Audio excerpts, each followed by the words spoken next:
बजाय इसके कि बाहर के कोई लोग हमको जमहूरियत के आदाब सिखाना या जमहूरियत की अक़दार क्या है, हमें खुद उन जमहूरी अक़दार को अपनाना जो है ज़रूरी है।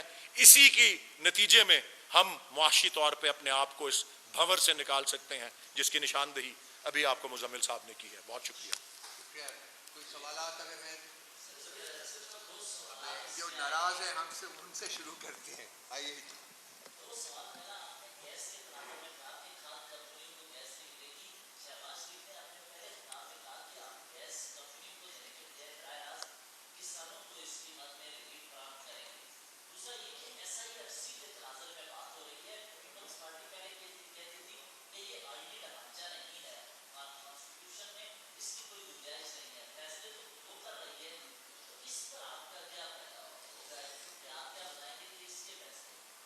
देखें जी, सबसे पहले तो शहबाज शरीफ के रिलीफ से अल्लाह हुकूमत ने एक प्लान बनाया था कि गर्दिशी कर्जा हम अदा कर दें।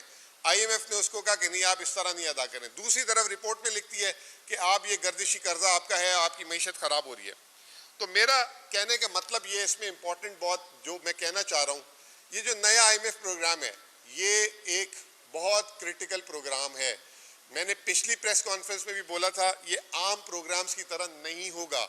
ये प्रोग्राम पूरे पाकिस्तान को इन्वॉल्व जब तक नहीं किया जाएगा।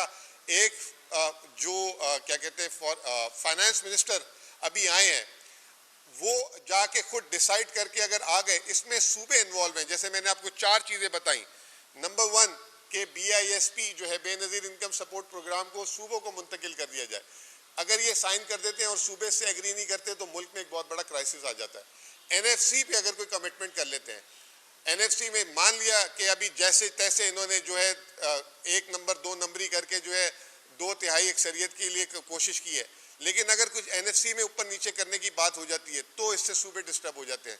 तो मैं रिक्वेस्ट करूंगा कि इस प्रोग्राम के स्टार्ट करने से पहले गवर्नमेंट जो है, वैसे तो मैंडेटेड नहीं है, एक नेशनल लेवल कंसल्टेशन चाहिए होंगी जो डिसीशंस वो सूबों से रिलेटेड लेने जाएंगे।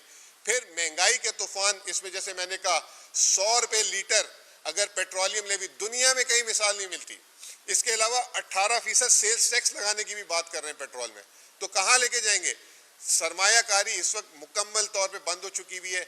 बिजली की कीमतें यहाँ से फिर बढ़ाने की अगर बात कर रहे हैं तो उसका क्या होगा? और गैस की कीमतों के बाद इन्होंने खाद की कीमतों में, गैस की कीमतों से जिन जिन इंडस्ट्रीज को, सनत को फायदा हो रहा था, अब वो कह रहे हैं सारे वापस ले लो। एक तो इन्होंने कहा कि खाद वालों को जो गैस सस्ती मिल रही है वो वापस ले लें। दूसरी चीज, जो बड़े बड़े कारखाने थे जिनको कैप्टिव पावर मिल रही थी, कैप्टिव पावर वो होती है कि कारखाने अपनी खुद बिजली पैदा करें, उनसे कह रहे हैं कि वो जो है आप वो गैस या जो उनको दे रहे हैं वापस ले लें और जो है वापडा या के इलेक्ट्रिक उनको बिजली दे। एक तो ये बिजली आती कब है और उसके बाद ये हमारे कारखानों के लिए एक बहुत बड़ी मुसीबत हो जाएगी। तो ये जो हम बताना ये चाह रहे हैं कि जो नया IMF प्रोग्राम है हम उसके बिल्कुल हामी होंगे। इमरान खान साहब जब 2018 में आए थे तो इसी तरीके का जो है फरमाइशात थी, तो इमरान खान साहब ने बाहर से जाके 10 अरब डॉलर इकट्ठे किए थे खान साहब ने और IMF के प्रोग्राम को नरम किया था। तो मैं इस प्लेटफॉर्म से दरख्वास्त करूंगा, एक तो इनके पास कैपेसिटी नहीं है, आपने कल ही देख लिया क्या तमाशे हुए। वजीर आजम साहब ने एक इम्पोर्टेड कह लें वजीर ख़जाना लाए, जो लोग कहते हैं इम्पोर्टेड, मैं तो कहता हूँ एक प्रोफेशनल आदमी, हाईली इंटेग्रिटी वाले आदमी है, उनको लेकर आए दिखाने के लिए।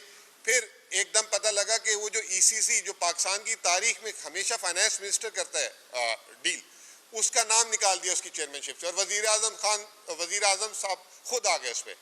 फिर एकदम बैकलैश आता है तो वजीर आजम साहब वापस हट गए, अपना नाम, ना सिर्फ नाम निकाला चेयरमैनशिप से, कमेटी से ही निकल गए।